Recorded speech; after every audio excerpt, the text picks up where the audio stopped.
L'homme entretient un rapport ambigu à son image.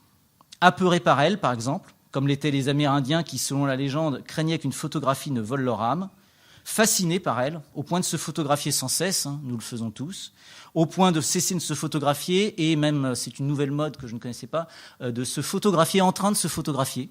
Bon.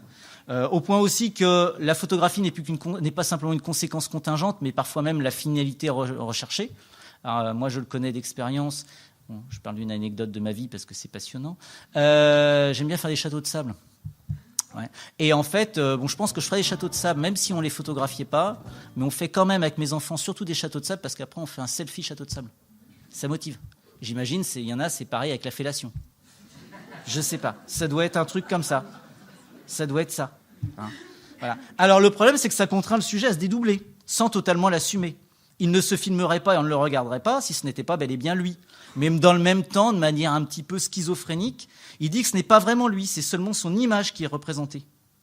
Alors, dans un essai intitulé « Porno Manifesto », la pornostar Ovid dit par exemple que la différence entre la prostitution et la pornographie, pornographie, ça vient quand même de porner, pornéaï, vendre, c'est qu'on n'y vend pas son corps, on y vend son image.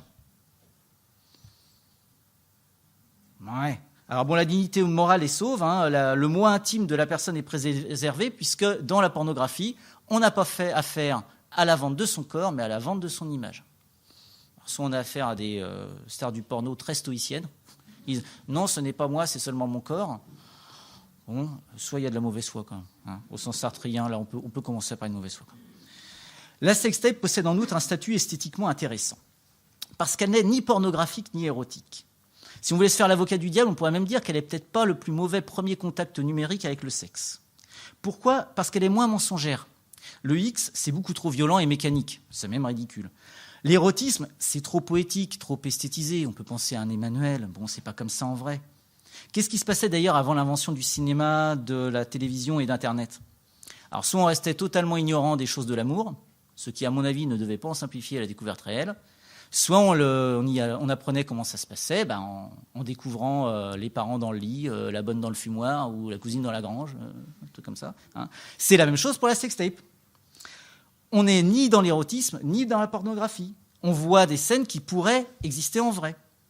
Mais l'amateurisme est inhérent aussi au type sextape. Il y a un manque de netteté, d'image, une imperfection. Ça donne un aspect parfois vulgaire, mais aussi parfois érotique. Ça crée des effets visuels qu'on trouve dans certains films X, qu'on appelle, alors j'ai appris ça, des films gonzo ou point of view. Alors c'est des films porno, mais où on partage le point de vue de l'acteur humain, de lui-même, par une sorte de caméra embarquée. GoPro du sexe, tu vois. Spécial.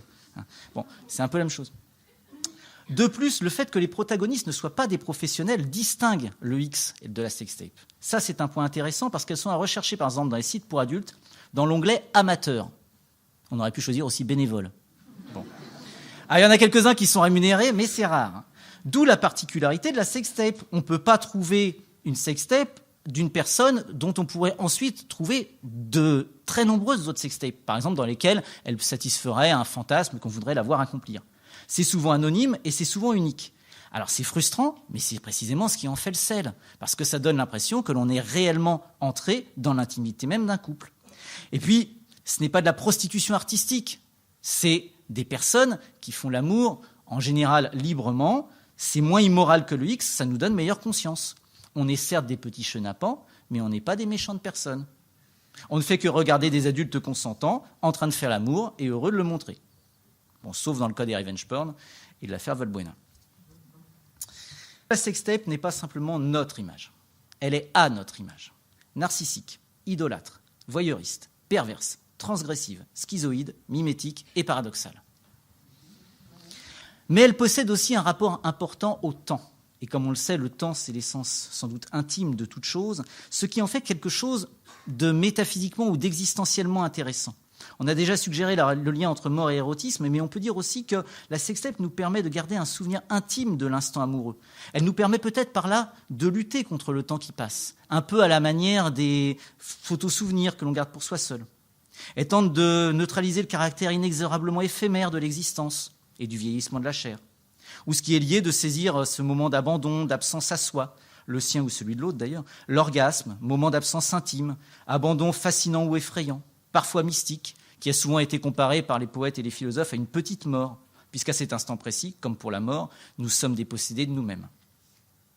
Tandis que les Amérindiens craignaient de perdre leur intimité spirituelle, leur moi, par l'envoûtement d'une photographie, nous autres postmodernes matérialistes qui ne croyons plus guère en l'existence de l'âme, utiliserions peut-être cette vidéo comme une pratique d'envoûtement vouée à immortaliser l'intimité de notre couple et à figer ce bel instant d'éternité.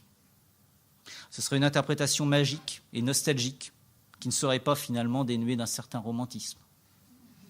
Encore que, vous en conviendrez, il y a plus romantique que de poser le smartphone sur le buffet avant de passer à l'acte.